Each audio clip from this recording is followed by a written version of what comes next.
Back.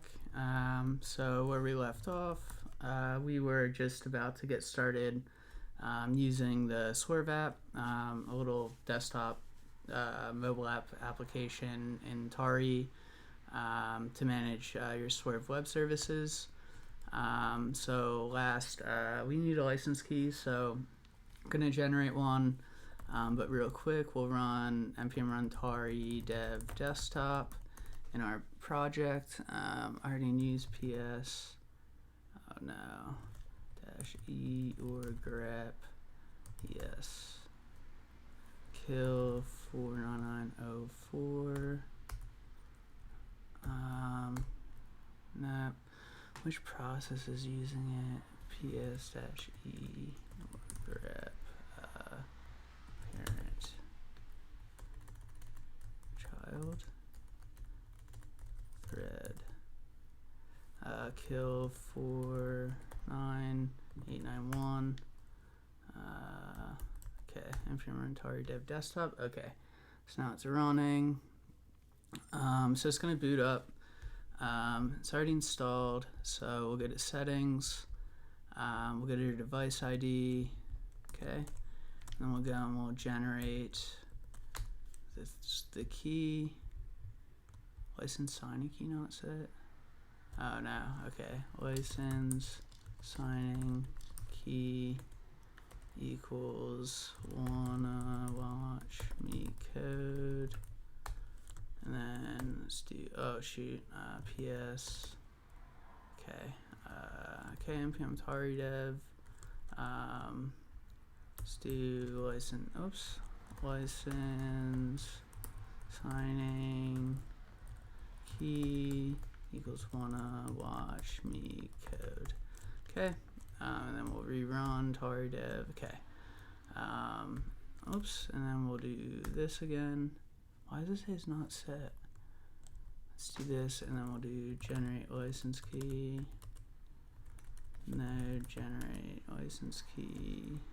That. Cool. I got that. What's it gonna? Okay. And we go here. We're gonna go into settings.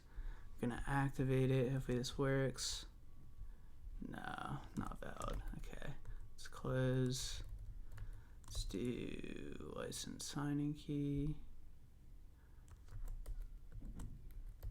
npm run, and then copy the license key again. Okay, go to settings, paste in the license key. Okay, it worked.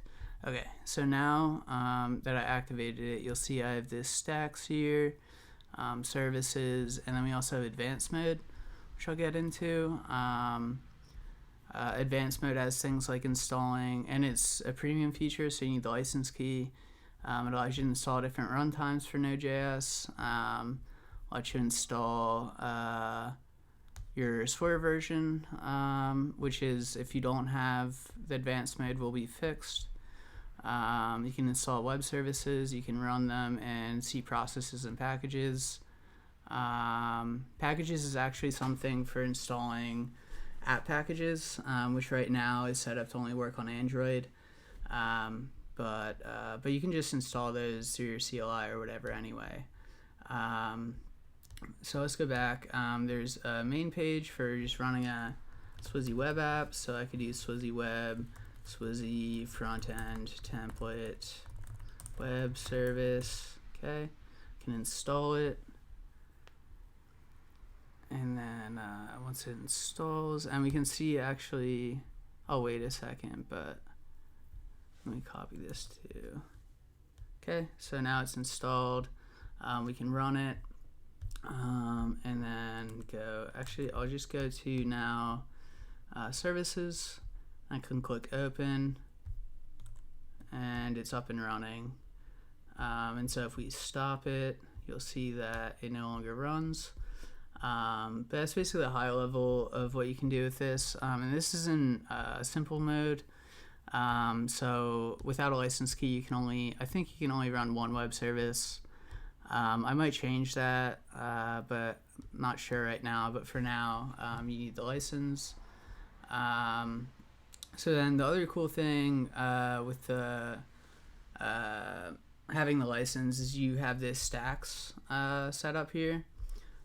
So you can actually create different web service stacks that combine different web services that run all at once. So you can either create a new one, or you can go ahead and import via either QR code or let's close that. Import via file, which I'll go ahead and do. And let's go to, what is it, documents or downloads? Source stacks.json. So I just imported my stacks, which I exported from my mobile app. And it has all of your stacks here. So we can go ahead and take a look into one of these. Yeah, so I'll show you what's going on. So for each stack, you can specify a parent port, which will be the default port for all of your services. And then you have a list of services that you can add. Basically give it a name, the package name, any port overrides or log level overrides, and any service args that are passed to the web service that are web service specific. So swap cache DB, it has a field for force no auth, which will disable authentication, which is okay if you're just running it locally or in a private network. Then we have our front end web service for the login. We have our databases, and then a callback web service, which is stuff I built in my previous episodes. And so if you've seen those, you might be familiar with it.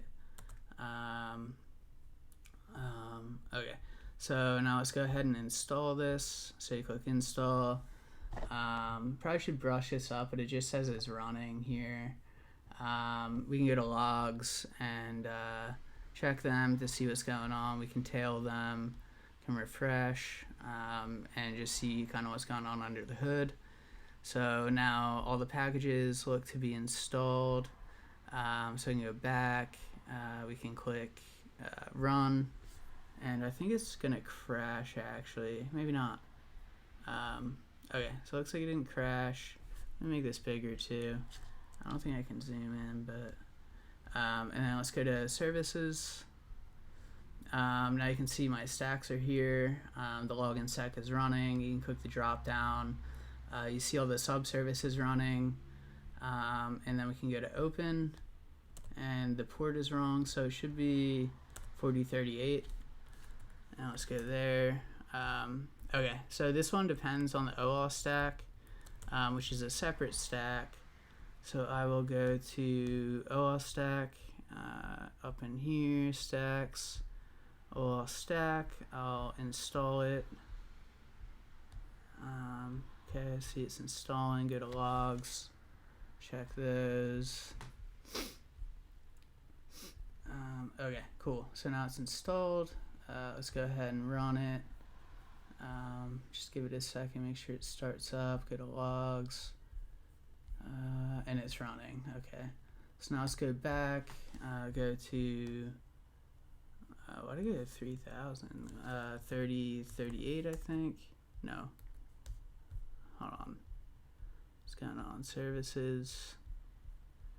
Actually, let's go to edit here. 4038. Save configuration.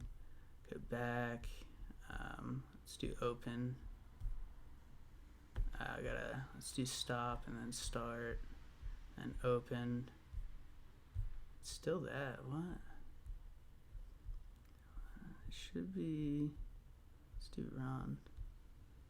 Stop, start.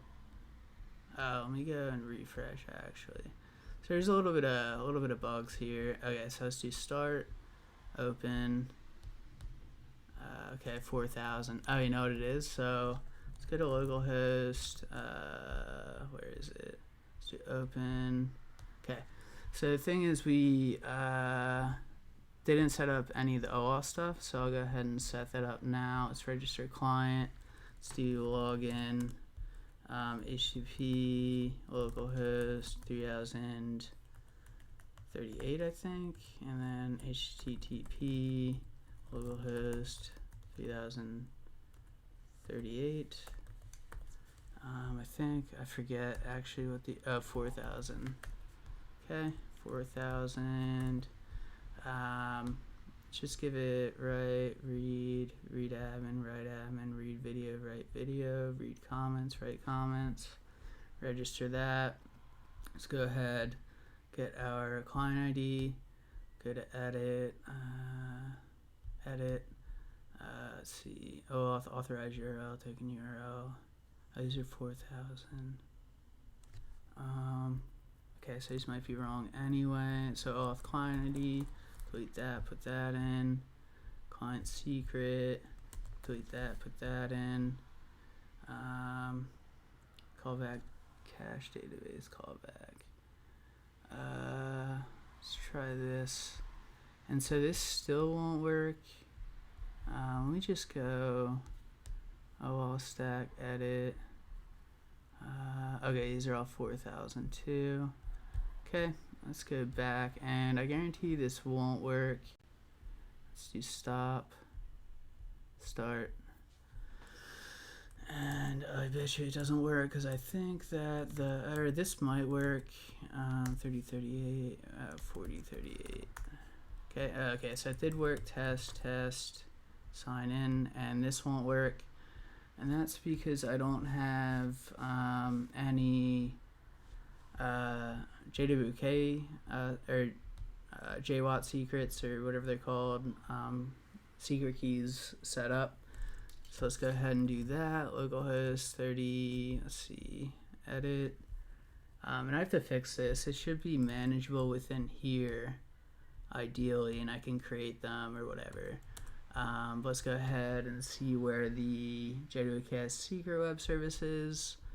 That'll be an OAuth stack, so let's do edit, OAuth web service, okay,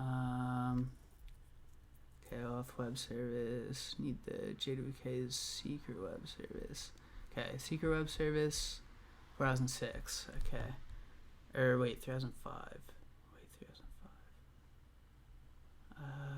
should that be 4005?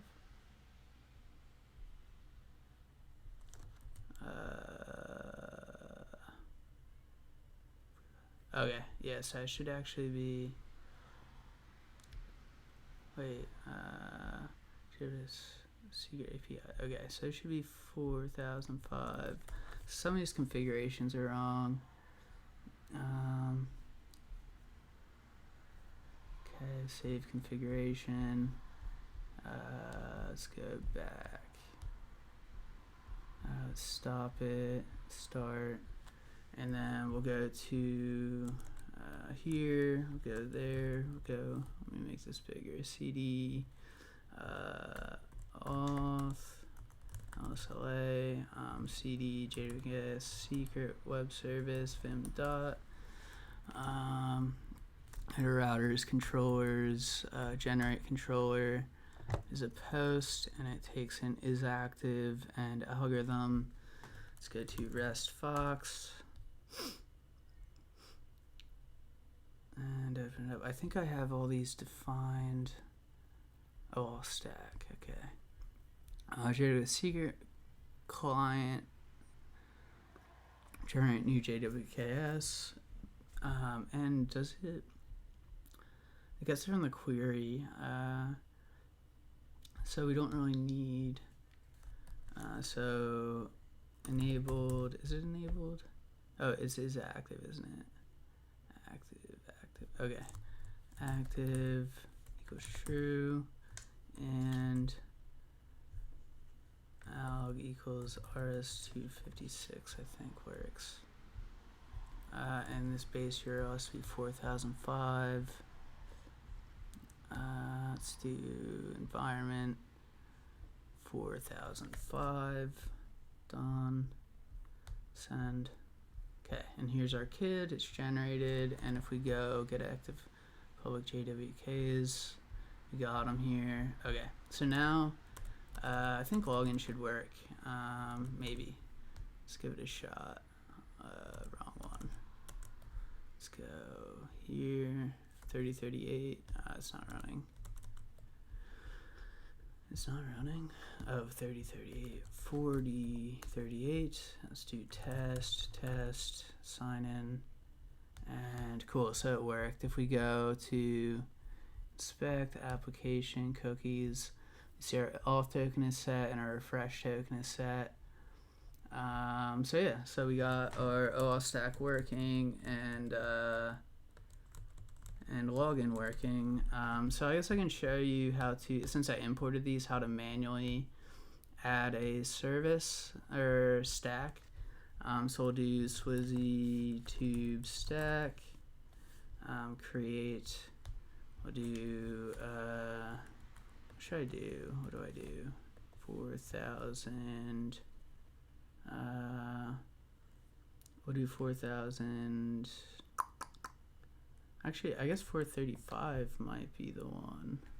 Yeah, 40, let's do 4035, log level info, add service, Swizzy tube, do Swizzy, Swizzy web / Swizzy tube web service.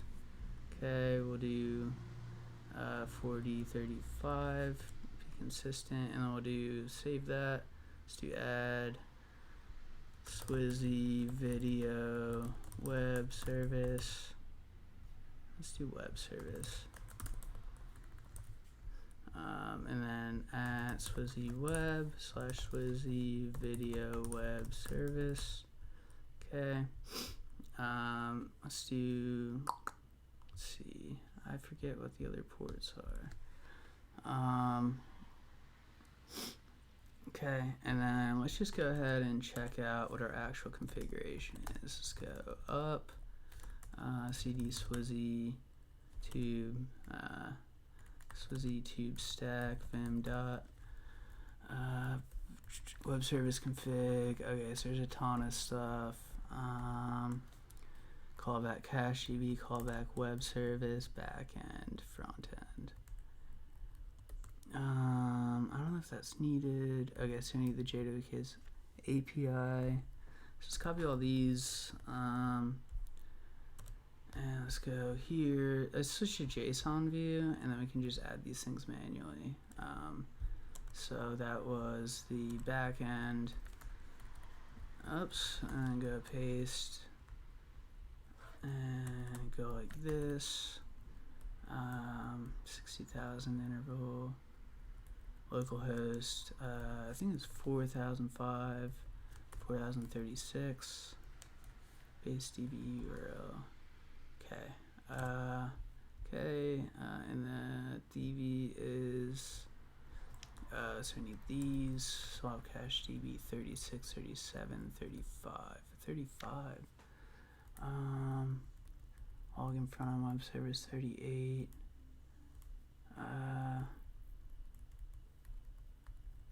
Interesting. Yes, this gets pretty complex. Ultimately, I want to make a repository basically of all these configurations, and you can just download them from like a marketplace.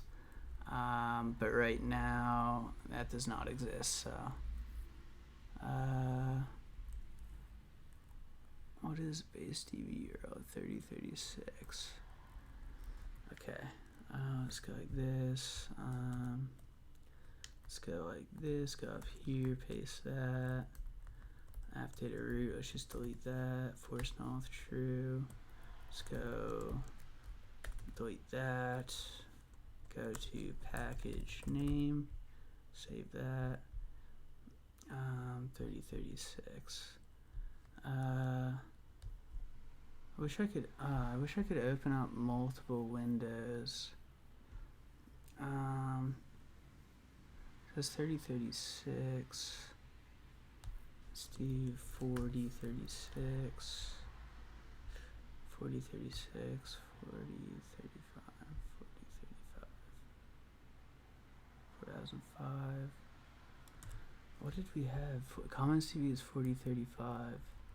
What else is 3035? So the backend and front end works on 3035. Okay. Okay, let's go here, copy comments, comments DB, copy this, copy that, so cache DB, paste that, SwerveApp web service comments, comments DB name 4047, change this to not service path at SwerveApp, package name, it should be 4035, get rid of that, go like this, make this a package import, package name, 4037. Okay. And then these, okay, so just inherit 4035. Okay. Save. I don't know if these overlap with anything though. 4037, 3035. Alright, let's go back to switch to form view. Let's go ahead, double check these package, and let's go install. Let's go to logs, tail,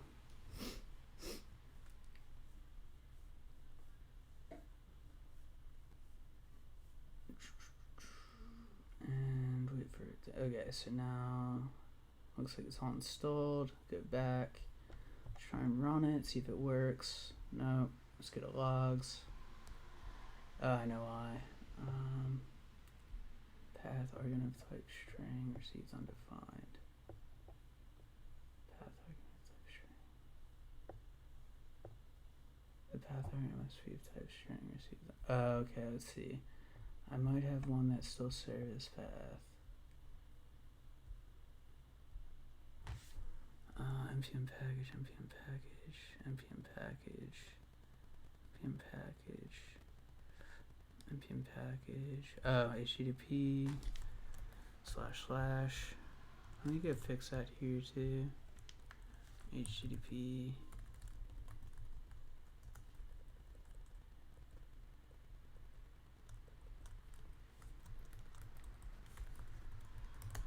okay. Save that. Save configuration, run. No, let's get back. Oh, okay. Package name, get that, close that. Okay, save. So it can be kind of finicky, and it's running. Okay, so now let's go back. 4035 and SwerveApp's up. I think though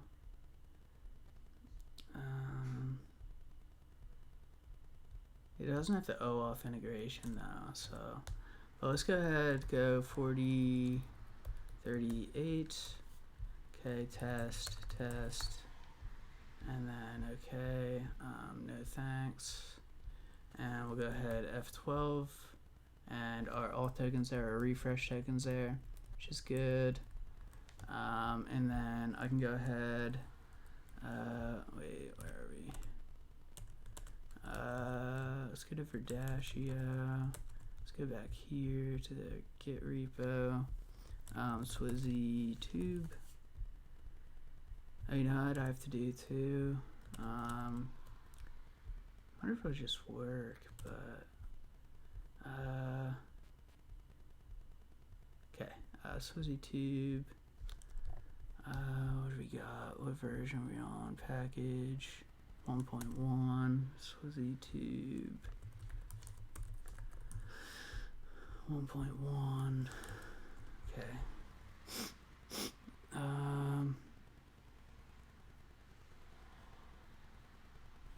And this is not OAuth, so OAuth isn't even here yet. Okay, well yeah, whatever. I don't have the OAuth implementation committed. But yeah, anyway, so I guess the idea is that the whole point is that everything that you see here is composed of SwerveApp stacks and SwerveApp web services. So this is the app, the SwerveApp. That lets you run them all and stop them as you please. And it's not running anymore because I stopped it. And then yeah, so that's kind of it. I'll go into advancements so I can show you a little more. You have your processes with their logs. You can prune them for stopped ones and I'll remove them. Mobile packages works. You can do run and all of that. So that's pretty cool. And then there's also a file explorer. Let me go above projects. Weird. And you can go in, see like your kind of stacks, your information about them, and stuff like that. Your logs. So yeah. And you can also edit things. So if you wanted to, you could package JSON, modify the installed dependencies, stuff like that. And yeah, so that's kind of what I'm working with. It also works on Android, which is pretty cool. So you can kind of use that.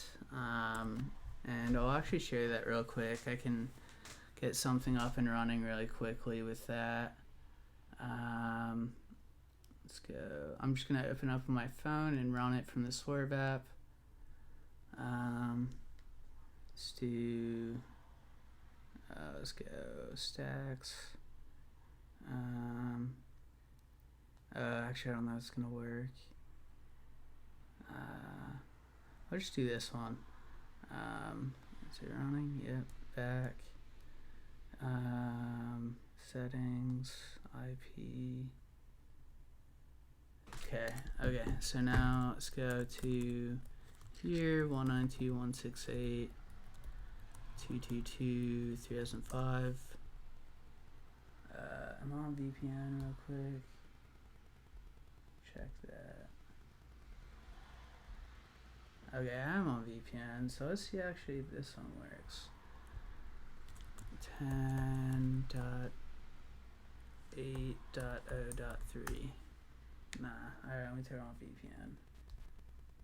Okay, and we'll go 192.168.0.222. Back. Stacks. Maybe that's not the port. 3010. Maybe. 3010. No, not 3010. Backend. 3010. 3010. What is my back? Settings. 192. Oh, here we go. Cool. So test. Doesn't work. Don't have an account set up. Wanna watch me code. And this was basically vibe coded, but test. Okay. Test 1, 2, 3, 4. Okay. And this is running all off my phone, which is pretty cool.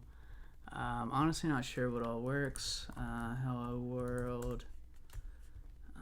Tweet that. Yep, works. Profile, tweets, home. So yeah, so this is all running off my phone, and all the data is stored on my phone. More people can sign in, so we'll do J, test 1, 2, 3, 4. Let's do J. Okay, so now there's J as an account. I can follow, want to watch me code, go to my profile, discover, home. Let's refresh. The tweet's there, and then I'll be hello back, and I'll tweet that. And then yeah, so I can kind of see stuff. I'll go back. Let's do W test 1, 2, 3, 4. Oh no, I forgot what name I gave.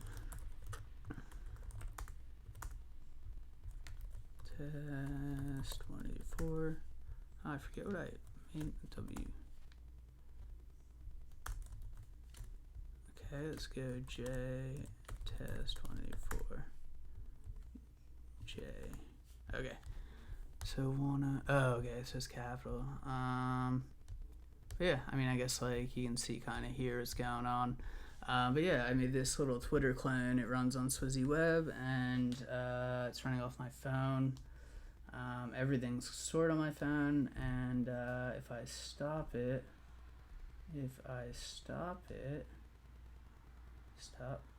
then it goes away. So yeah, so that's kind of the idea. I built this app. I want to hopefully release it eventually, and build up kind of a marketplace for it. So I have like something like that here. You kind of install from npm some of the packages I've created. And then I have my own custom registry here, which I'll probably make a public registry with all the different web services you can run. Not really working right now, but that's okay. But yeah, this is basically it. A little web service platform for your desktop or mobile. Yeah, so let me know what you think. If you think you'll want to use this, let me know. I can prioritize releasing it. The only thing though, one of the bummers is that iOS does not really allow you to do this, or they don't want you to do it.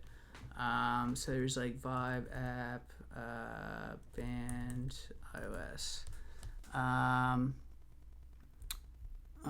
Let's see. So this kind of, I saw this recently. Okay, I don't know what the hell this is, but Apple pulls vibe coding app, anything from App Store. So basically what my app does is the app is just kind of like an execution engine. So you install it, it installs all of the necessary components to run my services, but then it dynamically installs the packages, like the actual code and stuff, when you enter in here and install it, and then runs it dynamically. So basically it kind of bypasses the App Store, where instead of downloading your app completely from the App Store at runtime when you're using the app, it'll basically allow you to run any of these services that are available on the registry. So I saw that there's these vibe coding apps, something like that, anything app or something, where it lets you kind of do something similar. You can create apps within it and run them, I guess, dynamically, similar to mine. And it apparently violates their code execution rules. So basically identical to what I'm trying to do with this, where you can basically bypass the App Store and run the code dynamically. And I looked into ways to get around this. There's some entitlements you can get for your app that allow you to keep it running in the background, which is really important for this. Because if you run your web services or websites or whatever on your phone and then you like lock the screen or whatever, it should stay up and running so people can connect and use it. iOS has strict guidelines on that, where basically you have to, like, they shut things down really quickly after being put in the background. You seem concentrated and devoted to this. Oh shit. Alright, peace, man. Sleep tight. But yeah, so Apple explicitly does not want this to happen. Like I was saying, there was ways around it. Like there's video conferencing apps and stuff like that that are allowed to live long term, or phone voice over IP calling stuff. So basically, like when your phone's locked and you get a call, like what's it called, FaceTime or whatever, it'll be able to listen for those calls and then wake up your phone and alert you to it. So those are strictly only allowed to be used for calling apps, basically, but there is a way, if you use that, to kind of mimic the functionality that I get on Android. But that would be violating the rules. They have a really strict review guidelines process, and they have manual people actually reviewing this stuff. So they're really strict about blocking these types of things, which basically they did with the vibe coding apps. But on Android, it was a lot easier actually.